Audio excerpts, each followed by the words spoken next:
boys. We got Hub City Hoops Talk, episode 3 today. Jacob Harris with me. What's going on, Jacob?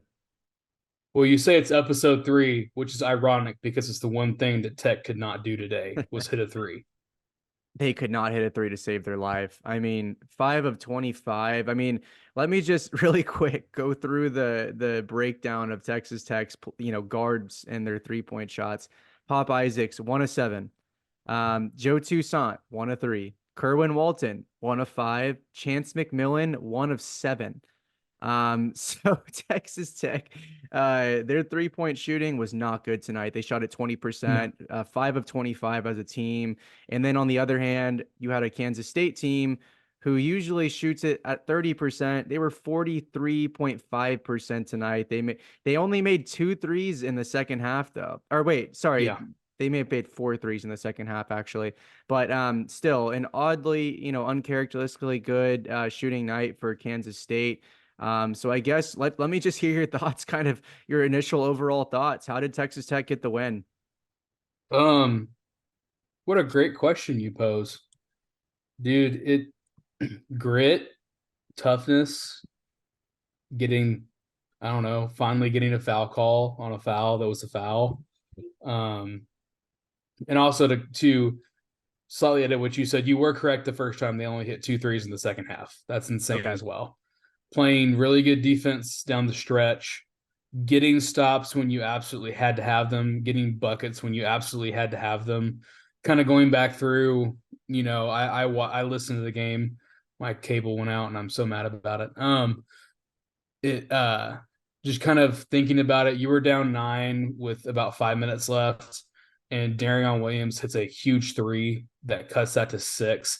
And I think that really kind of starts the snowball rolling down the hill towards the end of the game that ultimately ends up with Joe Toussaint finishing it off. Joey buckets finishing it off. Um, just crazy stuff. It's a good win. You're 3-0 in conference play now. You're the only team as of recording right now. By the time this gets posted, Baylor might have won or lost. You don't know. It's gonna be a good game. Yeah, definitely going to be a good game. We'll see. You're the only two that are going to be undefeated, and next up's a big one. You got Houston in Yeah, Houston. yeah, and Houston's gonna be the best team that Texas Tech has played by far this season. Mm-hmm. I think that the way that Kansas State wants to play, very physical, very they really are, they rough you up, you know what I mean? They're like a football team on the basketball court, essentially. I still don't understand how they don't get called for 25, 30 fouls a game. Surprisingly, they're actually really good. That was one thing that kind of shocked me when I was going through their analytics pregame. They're really good at not fouling and not sending people to the free throw line. So when you're watching it on TV, sometimes things can be a little bit misleading. So maybe they are playing good, clean defense, but they really Mm-hmm. do a lot of body checking. They're very physical when especially with your guards as you're tackling the rim. I thought, I really did think Toussaint probably should have had about 10 to 12 free throws tonight, and I think Yeah. he only had like 3. But yeah, that so many clutch plays that you could really pinpoint. You had the Darian Williams 3-point shot that trimmed the lead to 6, I think, because I think they had gotten it all the Mm-hmm. way back up to 9. Yeah. It's trimmed the lead down to 6. And then you had Warren Washington, who actually missed that final back end of the free throw, the 2 free throws. And Darian Williams snags the offensive rebound, puts it up, gets the and one, and then makes the free throw. So that was a 4-point swing. And then, to close everything off, you had Joe Toussaint go to the hole and just I mean, finally, right? I'm sure for him it was like a sigh of relief because he's like, man, I've been getting hacked all night. Finally, he gets a call. He makes a clutch basket when he's had a really, really. I mean, that was probably Toussaint's roughest game as a Red Raider so far. Mm-hmm. Yeah, Probably Pops definitely. as well. But man, I just again, you look at the box score, the things that stand out. Texas Tech shot at 83 or 84% from the free throw line. I believe they were 15 of 18, something like that. And then they actually held their own on the offensive glass. Coming into the game, I think in our last pod, I told you, man, I'm kind of worried about the rebounding. I think that against elite rebounding teams, they may struggle. There were times where you could see Kansas State's, offensive rebounding ability coming out, and kind of, getting them second possessions and things like that. But Hmm. wow, I mean, what a freaking win, and what a change of pace from last year. Absolutely. I think it's just kind of goes to show you these are the kind of wins that Grant McCasland was brought in for. Things, places where you're going to have to grind it out and, take ugly things and make them wins.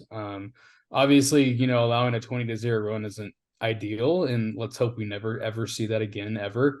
But it was a really really like I think that this could be a defining moment when we I do look back at too. this season where it's like, oh wow, you really got punched in the face and you came back and won. Like that's crazy. You no quit. Yeah. No quit, no quit, and just, I mean, discipline is just such a big thing for this team. It's like Hmm. tonight, the one thing, my one complaint that we literally just talked about this last pod, and I must have jinxed them or something, but I was like, oh, their shot selection is so good. They really, they really are mindful about their 3-point attempts. They're not just jacking up threes. Tonight they shot 25 threes, which I think is a little too much for this team. Definitely too much. I think Hmm. they want to be closer to like the 15 to 20 on the high end range. Not because of their shooters, but just because in general, teams that shoot more threes typically just don't win. Like you go back and, look Yeah. at Oklahoma, or I think I actually had posted a stat pregame, but all three of Kansas State's losses this season, they had taken 28 or more 3-point shots, which is a ton. Yeah, that's a So lot. it's just, I don't think it's the key to success for Tech. I think that, when you got two guards, and that was just one thing again that I credit to Kansas State. They kind of stifled Tucson from getting to the hole. And they stifled Yeah. Pop too. And that Pop, it seemed like every time Pop took it to the hole, he got blocked. Which I do believe Kansas State is a pretty good team in terms of their block rate around the rim. Yeah. But it was, I mean, again, but I really wanted to talk about Warren Washington again too, though. I mean, he Yeah. finally had a game where he got some rebounds, but he put up 11 points tonight. He was 5 of 8 from the field. This was a little surprising, I guess. He was 1 of 4 from the free throw line. For some reason, I thought he did better than that at the free throw line. He's usually been pretty good. Yeah, he's been Um, about 60% on the year. I think he's your weakest free throw shooter. But yeah, he did kind of have an off game from there. Um I don't know if it was just, kind of timing in the game. I thought kind of attributed to some of that. But definitely weird besides that, like really good performance out of him. Like he just keeps grinding out great performances.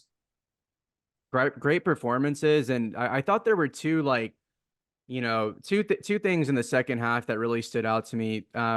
One of them is going to be on the defensive side. I thought they did such a good job of holding Kaluma, especially in check in the second Hmm. half, Oh but yeah. also Perry. I mean, I was talking with TJ on his podcast earlier, and he was asking me about adjustments and stuff like that. And something I noticed was they obviously opted to put Toussaint onto Perry, which I think that was the right decision, just I agree. based on how hot Perry was in the first half, especially Yeah. shooting. So you put Perry, or sorry, you put Toussaint on Perry, and essentially what you saw Texas Tech doing was just putting a high amount of pressure on Perry. They did a great job of preventing Perry from really getting the ball in open space, but they also did a great job of getting pressure in his face when he had the ball, so on ball pressure was very, very high in that second half for Perry, Hmm. especially. And Yeah. that's what you have to do to really good guards, especially good shooting guards. You first of all, you try to deny that pass to that guy, especially on the perimeter. But you also, once they do get the ball, because it's inevitable, you can't keep the ball out of the guy's hands, no matter how hard you try to face guard them. But once they get the ball, you keep that elite, high pressure in your face, hand in your face always, never a comfortable shot, even if you have to get a couple fouls, while doing so. But I really thought Tucson's defense kind of shined in that second half. What are your thoughts on, I Absolutely. guess, on the second half defensive adjustments? I feel like they did, a much better job, not a lot, like you said, kind of ball pressuring more. I think you realized kind of in the second half that I thought Cam Carter was going to be more explosive going to the rim, and he was at times. It just seemed like in the second half you limited that a little bit more. I feel like I think Kerwin Walton did a really good job on Kaluma. I didn't think he was going to guard Kaluma that much. I thought you were going to put Darion Williams on him, but when they come out with Nagesson and I'm sorry, Gasson is apparently how it's Son. pronounced, and um and McNair, it's really hard to put Kerwin on one of those two. And I feel like he did a very good job on Kaluma tonight. And I feel like that's really encouraging going forward when you're gonna have teams that have that kind of size down low. There's not too many. Um, but when you play Kansas, clearly you're going to need somebody to cover one of their wings. You're not going to be able to pull a Darion Williams out of a forward spot to cover a wing. Um, just teams like that. But I really thought this was one of the games that coming out in the second half, you could have either gotten buried or you could have come back, and you came back, and that was really led on the defensive end of the floor. It was, yeah, it really was. I mean, Tech did score, I believe, 38 points in the second half, which was Mm-hmm. impressive. Not a lot Yeah, of free throws either. I mean, when you see a team, score significantly more points than they did in the first half, you're thinking, oh, they probably shot a bunch of like garbage time free throws or something.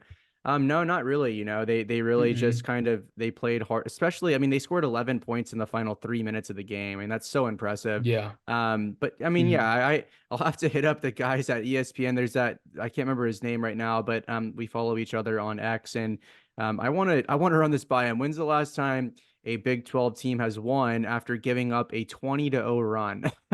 Yeah, that's It's crazy. wild. I mean, Tech didn't score a basket for over 7 minutes to finish the second half. And that game was a total roller coaster, though. And Mm-hmm. the craziest thing about this game, I was looking at the box score. There were only three lead changes in this game. Yeah, Three, that's insane. three You got lead it. You changes. got up to 9. They got up to however many it was, 12 or 13, and then you finished and you you battled back and you won. I mean, that's crazy. That Battled back, you was won. You mm-hmm, held Kansas State to 0 field goals in the last 3 minutes and 21 seconds. And on mm-hmm. a night where, again, like, I think people need to understand Kansas State is a very good team. Like they've outperformed, I think, most people's expectations on the season. If you Most go people's. if you go in and look and see, like, they haven't had a bad loss this season, No, essentially. they haven't. So that's something that stands out to me. But they're like I said, I posted the stats before the game, top 15 defense over the last 10 games. I think people saw that tonight. They're very Definitely. physical. And I mean, they just have a three-headed monster, man. I mean, Cam Carter really impressed me tonight. He's very Me good. too. I mean, he shoots at 28% from three on the year, but he was out there, knocking NBA range three-pointers down. And I'm just like scratching my Mm-hmm. head. Tyler Perry he's on and off from the 3-point range, from the 3-point line. You saw that tonight because he started off Yes. so hot in the first half, and then he just couldn't make a three in the second half. And that's pretty, that could be typical, but I think that Texas Tech stuck to their game plan. I'm looking at the minutes here, and actually, let's see. Cam Carter played 38 minutes. Tyler Perry played 37 minutes. Kaluma played 36 minutes. So it's Yep. like that it's a slippery slope when you're relying on three guys so heavily, but those three guys are really, three of the best, kind of one of the best trios, I guess, to say, in all of the Big 12. So for Tech to be able to come back from an 11-point deficit, they had no momentum at points, even late in the game. I mean, I Mm-hmm. I want to say, I'll pull it up here. I want to say they were down by, was it 9 points late in the game? Let's see It here. was it It was was, 9 with about. so let's see. They were down 57-49 with 3 minutes and 21 seconds left. So Mm-hmm. that's when they went on that run. So Yep. after the 3 minute and 21 mark, they were down 57-49. And then they proceeded to go Joe Toussaint layup good, Warren Washington free throw, and then you had the second free throw miss. Darian Williams scoops up the rebound, puts it up, gets the and one. Then he makes his free throw. And then Darian Williams goes to the free throw line again on the next possession, makes both of his free throws. So that's three Mm-hmm. free throws in a row there for Williams. Tyler Perry got fouled. He knocked down both of his free throws. And then you had the Joe Toussaint and one to finish the game and give them the lead. But again, let's just, I mean, I don't want to sound like a broken record with the free throw thing here, but in the final Yeah. 2 minutes and 30 seconds of the game, Tech went 4 for 4 from the free throw line, and they ended up winning by 1 point. So it's like Mm-hmm. the margin for error there at the end of the games against good teams in the Big 12 is so slim. But these little things Tech's doing is just, they're so impressive. Absolutely. Like it's and I guess I said this on the Twitter spaces, like how many games during the Beard era did we lose? And obviously there weren't too many of them. I mean, the man made it to a national championship game, but you can look at some of his teams kind of right before and right after that you look and you're like, man, we shot 59% from the free throw line. And if we would have shot 75%, we probably would have won that game. And I feel like this year's team, you're not going to see that. And that's awesome. You're going to be able to win a couple more games strictly because you are able to shoot about 80% from the free throw line, which, by the way, for those of you that don't really know, that aren't around the game as much as we are, 80% at a college D1 level is pretty dang close to elite. That's pretty dang close to elite even in the NBA, like as a team. That's a really, really nice number. I think right now, obviously, but coming into tonight, I think it was 77.7 or something like that. And now that'll be a little bit higher, but I think that's a very good number. It is. I mean, it's they're number one in the Big 12. I believe they're top Mm-hmm. 15-ish in the nation. But so let's move forward. Obviously it was an incredible win, but let's move forward to Houston is next. And by the way, I'm here checking on Ken Palm, and guess who's number one? Houston. So Houston is 14-1 on the season. They're obviously coming off a loss to Iowa State, who I mean, Iowa State's a legitimate team. Like they're going to be, Yes. especially at home, like they are going to be a tough team to beat at home. They have a lot of talent. They got, the Lipsy kid who's just really taking things to a new level. They got another freshman who's really balling. But let's just move forward to Houston, I guess. And just taking a look really quick at a high level, haven't dove in too much into their team, but the number one defense in the country, By a mile. one of the slowest offenses in the country, in terms of tempo, but still, statistically on Ken Palm, a top, their 17 adjusted offense. So let's look forward to that matchup. What are your thoughts there? How do you think Tech matches up with them? What's the game plan? Um, well, the game plan is score the basketball. I Pretty good think, game plan. yeah, obviously. They're just so slow tempo wise on offense, and Grant McCaslin has great experience with that. I mean, he did that last year and won an NIT championship. I mean, I feel like stylistically, this is something that I feel like McCaslin and his staff could potentially take advantage of. Obviously, the talent level is a bit higher at Houston than it is here at Texas Tech. Obviously, Coach Sampson down there has done a elite job getting his program to where it is. But you're looking at a program for the first time who's played three really, really good opponents in a very short period of time. I'm curious to see how that kind of wears on them because I feel like, as you know, BYU got off to this hot start this season, but I feel like they kind of cooled down a little bit, even though they've won their two of their first three. I feel like I feel like some of these new teams might kind of lose some steam because it's different. It's different. But obviously they're led by LJ Cryer and I can't remember their other leading scorer, but Tech fans uh, will remember LJ oh Cryer. yes, Tech fans will remember LJ Cryer. Yep. You can't get away They from him, unfortunately. exactly. I think they just have a lot of really, really good scores of the basketball. Obviously, a familiar face down there, Malik Wilson, is gonna play a bench role for them, but he's definitely a piece to their puzzle. I mean, Cryer's averaging 16. They also have Emmanuel Sharp. Um, Obviously, Jamal Shed. He averages 10 and 6 right now with 2.3 steals. He's obviously gonna lead the team. He's gonna be that floor general kind of guy. They seem to just have one of everything, but what they're good at, they're elite. Like Jamal Shed's an elite distributor of the basketball. LJ Crier's an elite scorer of the basketball. They have Jawan Roberts, who's a really elite rebounder of the basketball. Then they got guys like Terrence Arsenault. Actually, he's injured for the rest of the season. That's my bad. I didn't know Um, that. Mo- Yeah. So I believe he is. You have guys like Malik Wilson, who's an elite athlete, as we saw a couple years ago. They have a lot of talent, and I think the best way to beat them is to make them play your brand of basketball and be really tough and be really physical with them, um, and let them run that slow tempo on offense. They're really deliberate, but I feel like if you can up the tempo defensively to kind of get them out of their game. yeah, absolutely. And I mean, it's looking at their analytics, it's just plain scary. I mean, Definitely. I haven't, I try to dive into each tech opponent before pretty thoroughly, and here is their defensive rankings according to Bart Torvik.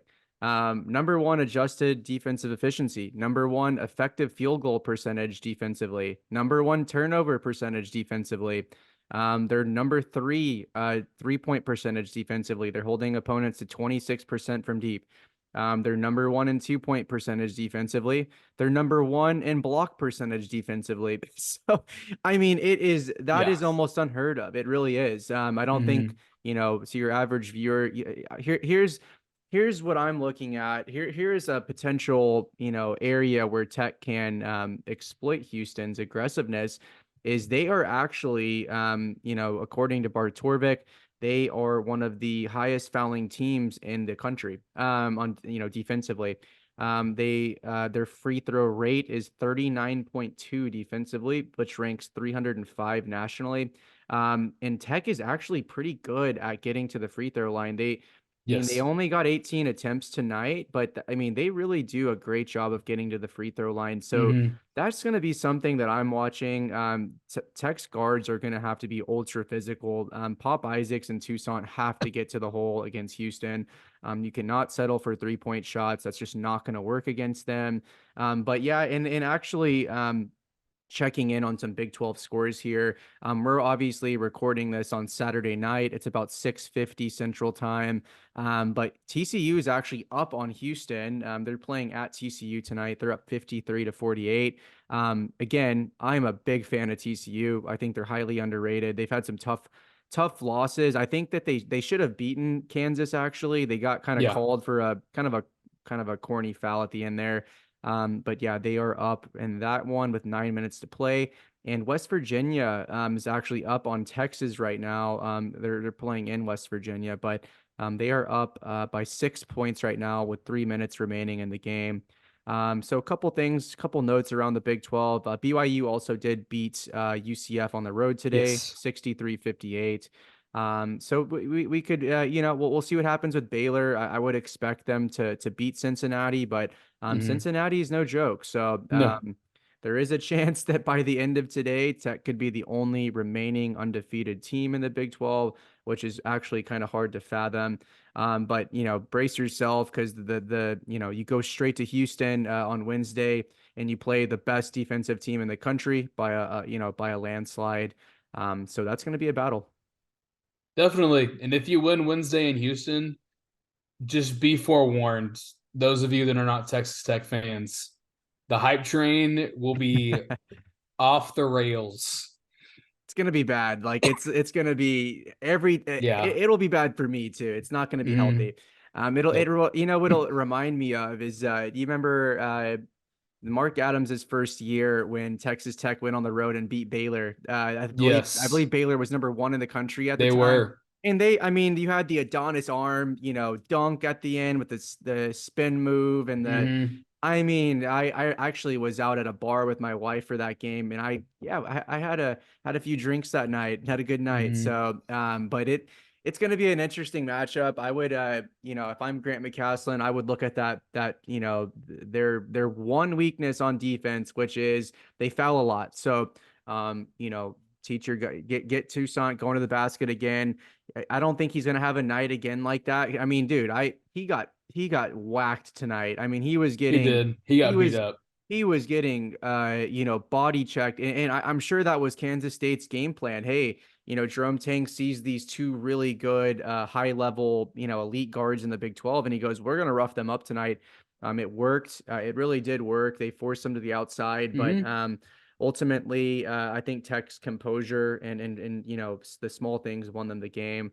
But Jacob, man, excited to be back on the podcast with you. We'll wrap up Absolutely. today. And we'll plan on doing another recap after the Houston game. Maybe we'll do a little preview of the Houston game or something. But Hmm. we'll get this out hopefully tonight for YouTube, and definitely make sure to subscribe. We'd love to continue building the channel and providing content to you guys. We'll also ask we'll do some mailbags and things like that here in the future. Yes, Trying to interact sir. with you guys more. But Jacob, thanks again, man, and Wreck 'em. Recom Tech. All right, have a good night.